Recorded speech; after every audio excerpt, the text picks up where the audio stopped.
پیارے دوستو، ہم آپ کو آج کی اس ویڈیو میں بتائیں گے کہ ایک اللہ کے ولی جنہوں نے ایک خوبصورت لڑکی کو چھپکلی بنا دیا، پھر اس کے بعد اور پہلے کیا واقعہ پیش آیا، آگے ہم آپ کو اسی ویڈیو میں بتائیں گے۔ ویڈیو کو لائک کرے یا نہ کرے مگر ویڈیو کو پورا ضرور دیکھنا۔ تو چلیے شروع کرتے ہیں۔ بیان کیا جاتا ہے کہ ایک گاؤں تھا جہاں قدرت کی بے پناہ نعمتیں تھیں۔ اللہ نے وہاں کے لوگوں کو مالا مال کیا ہوا تھا، ایسی نعمتیں جن کو دیکھ کر انسان اکثر مغرور ہو جاتا ہے، اور سب سے بڑی اور بری بات یہ تھی کہ وہاں کے سب لوگ کافر تھے سوائے کچھ مسلمانوں کے۔ وہ کافر اپنی دولت پر بہت فخر کیا کرتے تھے، کیونکہ ہر ایک دولت مند تھا اور کسی کے پاس پیسوں کی کوئی کمی نہیں تھی۔ وہاں کے سردار کی اکلوتی ایک بیٹی تھی جس سے وہ بے پناہ پیار کرتا تھا۔ اس کی بیٹی بہت زیادہ گھمنڈی اور ظالم تھی۔ وہاں پر جو غریب لوگ تھے وہ صرف مسلمان تھے۔ تمام کافر ایک دوسرے کی مدد کرتے تھے، لیکن مسلمانوں کو دیکھنے والا وہاں پر کوئی نہیں تھا۔ سردار کی بیٹی کو کالے جادو میں مہارت حاصل تھی، اور جادو کی وجہ سے وہ غریبوں پر بہت زیادہ ظلم کیا کرتی تھی۔ تمام مسلمان اس سے بہت زیادہ پریشان تھے۔ وہ لوگوں کو غلام بناتی تھی، مزدور بناتی تھی، اور اگر ان میں سے کوئی بات نہیں مانتا تھا تو ان کو وہ قیدی بنا کر اپنے اشاروں پر نچاتی تھی۔ اس بستی میں کچھ مسلمان تھے جن کا کوئی حال نہیں پوچھتا تھا، اور وہاں رہنے والے مسلمانوں کو عبادت کرنے پر بھی پابندی تھی، اور ان کو کوئی بچانے والا نہیں تھا۔ جب اس سردار کی بیٹی کا ظلم حد سے زیادہ بڑھ گیا تو مسلمانوں میں سے ایک بوڑھے شخص نے اللہ کے حضور گڑ گڑا کر یہ دعا کی کہ یا اللہ، ہماری نسلیں جو چند یہاں پر باقی بچی ہے ان نسلوں کو تو بچا لے۔ اس سردار کی بیٹی نے ہمارا جینا دشوار کر دیا ہے۔ یہاں کوئی بھی انسان ہمارا حال نہیں پوچھتا، نہ دولت ہے، نہ جسمانی طاقت ہے، نہ ہمارے ساتھ لوگ ہیں۔ یا اللہ، ہمارے لیے کوئی ایسا بندہ بھیج دے جو نہ صرف طاقتور ہو بلکہ وہ اس جادوگرنی کو یعنی سردار کی بیٹی کو ہرا دے۔ اللہ نے اس بزرگ کی دعا سن لی، اور یوں اس ایک جگہ پر ایک اللہ والے کو بھیج دیا گیا، اور وہ اللہ والے ایسے ہی بستی میں داخل نہ ہوئے بلکہ ایک دن کچھ عجیب واقعہ ہوا۔ ان کافروں کا سردار جنگل میں سیر کرنے کے لیے نکلا۔ بڑی شان سے چلتا ہوا وہ سفر کر رہا تھا۔ اچانک ایک زہریلا سانپ اس کے سامنے آ گیا۔ اس زہریلے سانپ نے قریب آ کر اسے ڈس لیا، اور وہ سردار بے ہوش ہو کر وہیں پر زمین پر گر گیا۔ اس کے جو غلام تھے، اس کے جو ساتھی تھے، انہوں نے جب اپنے سردار کی یہ حالت دیکھی کہ ایک زہریلا سانپ کاٹ کر چلا گیا ہے تو فوراً اسے گھر پہنچایا گیا۔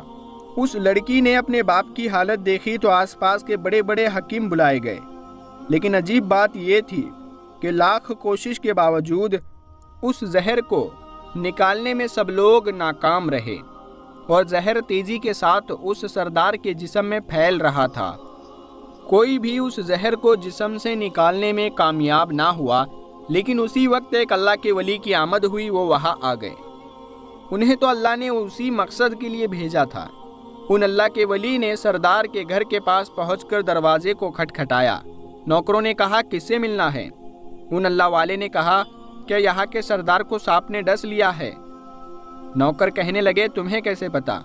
ہم نے تو تمہیں پہلے کبھی نہیں دیکھا، تم تو اجنبی لگتے ہو۔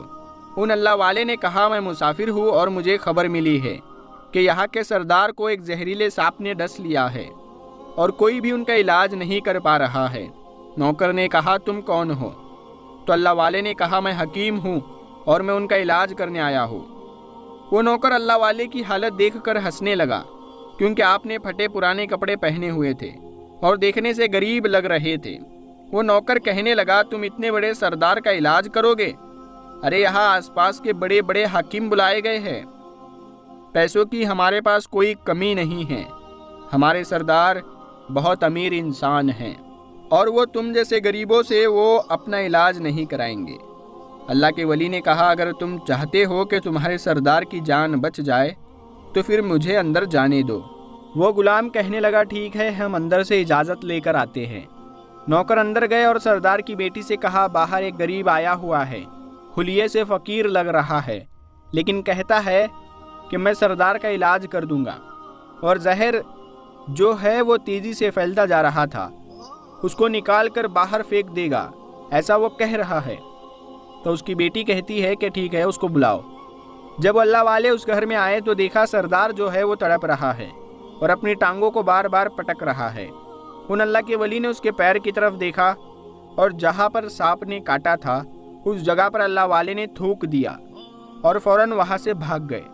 اس کے سارے سپاہی اور اس کی بیٹی حیران ہو گئے کہ یہ کون دیوانہ تھا، کمرے میں آیا اور علاج کرنے کے بجائے اس جگہ پر تھوک دیا جہاں پر سانپ نے کاٹا تھا، اور تھوک کر بھاگ بھی گیا، اس کو کسی نے پکڑا تک نہیں۔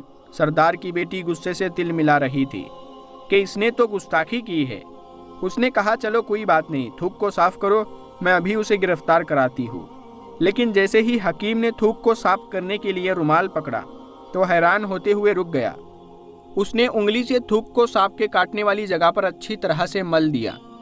سردار کی بیٹی کہنے لگی کہ آپ یہ کیا کر رہے ہو؟ اس فقیر بابا نے باپ کی ٹانگ پر تھوک دیا اور آپ اس تھوک کو پوچھنے کے بجائے مل رہے ہو۔ حکیم نے اپنے ہاتھوں کے اشارے سے سردار کی بیٹی کو روک دیا۔ جیسے ہی اس تھوک کو سردار کی ٹانگ پر ملا گیا تو فوراً ہی زہر کا اثر ختم ہو گیا۔ جو ٹانگ کٹنے کے قابل ہو گئی تھی وہ ٹانگ پہلے والی حالت میں آ گئی، اور پوری ٹانگ جو زہر کی وجہ سے نیلی پڑ چکی تھی اب وہ اپنے اصلی رنگ میں آ چکی تھی۔ اور جب سردار ہوش میں آیا تو حیران رہ گیا جب اسے بتایا گیا کہ ایک فقیر بابا کی تھوک کی وجہ سے آپ ٹھیک ہوئے ہیں۔ تو اس نے کہا کہ بھائی وہ تو ہمارے مسیحا ہے، تم لوگوں نے انہیں جانے کیوں دیا؟ جاؤ انہیں لے کر آؤ، انہوں نے تو ہمارے اوپر بہت بڑا احسان کیا ہے، ہماری جان بچائی ہے، اور ہم ان کے احسان کا بدلہ ضرور دیں گے۔ سردار کی بیٹی خاموشی سے اپنے باپ کو دیکھ رہی تھی، اس نے کچھ بھی نہیں کہا۔ گاؤں کے سردار کے کہنے پر سب سپاہی ان اللہ والے کو ڈھونڈنے کے لیے نکل گئے۔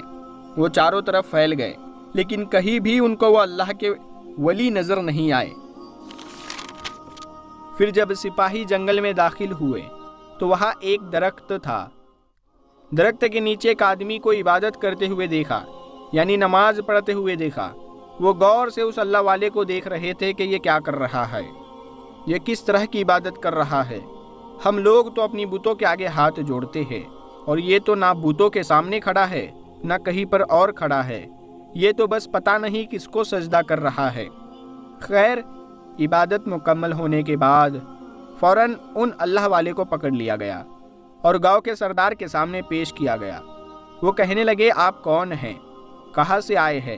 سب سے پہلے تو گستاخی کی معافی چاہتا ہو، یعنی سردار نے ان اللہ کے ولی سے کہا کہ آپ کون ہیں، آپ کہاں سے آئے ہیں، آپ کی وجہ سے آج میں زندہ ہوں، ہم گنہگاروں کی آنکھ آپ کو پہچان نہ سکی، اس کے لیے میں معذرت چاہتا ہوں اور آپ سے درخواست کرتا ہوں کہ آپ میری طرف سے یہ قیمتی لباس یعنی کپڑے اور یہ عربی گھوڑا قبول کیجیے۔ اللہ کے ولی نے مسکرا کر اس کی طرف دیکھا اور بولا کہ یہ گھوڑا اور لباس بہت قیمتی ہے، میں یہ لباس پہن کر اس گھوڑے کے لیے چارہ کاٹوں گا تو کیا آپ کو اچھا لگے گا؟ گاؤں کے سردار نے کہا آپ فکر نہ کریں، گھوڑے کے ساتھ ساتھ نوکر بھی دیے جائیں گے۔ اللہ والے نے کہا اتنے مال و دولت اور نوکروں کے ساتھ میں اکیلا رہوں گا؟ گاؤں کا سردار بولا حضور، آپ کی یہ بات سوچ کر میں سوچوں میں گم ہو گیا ہوں، لیکن یہ میری بیٹی آپ کے سامنے ہے۔ بیٹی حیرت سے اپنے باپ کو دیکھ رہی تھی کہ میرا باپ کیا کہنے والا ہے۔ اس نے کہا میری بیٹی جسے آپ نے دیکھ لیا ہے اس کی شادی آپ سے کر دی جائے گی، مگر میری ایک شرط ہے، آپ کو اپنے مذہب کو چھوڑنا ہوگا۔ میرے سپاہیوں نے آپ کو یکتا پرست کی عبادت کرتے دیکھا ہے، اور جہاں تک ہماری معلومات ہے ہم بتوں کے آگے سجدہ کرتے ہیں، ان کی عبادت کرتے ہیں، ان سے مدد مانگتے ہیں، اور آپ جس کے آگے سجدہ کر رہے ہیں وہ آپ کا اللہ ہے اور آپ مسلمان ہیں، اسی لیے آپ کو اپنا مذہب چھوڑنا ہوگا۔ کیا آپ ایسا کر سکتے ہیں؟ اللہ والے نے کہا مجھے ایک بات بتائیے، آپ مجھ میں سب کچھ دیکھ رہے ہیں اور آپ نے مجھے یہ دعا بھی دی ہے کہ میری بہت اولاد ہو اور آپ کی نسل آپ کی بیٹی سے چلے۔ آپ مجھے ایک بات بتائیں، اگر ان بچوں میں سے کسی بچے کو خدا نہ خواستہ کچھ ہو گیا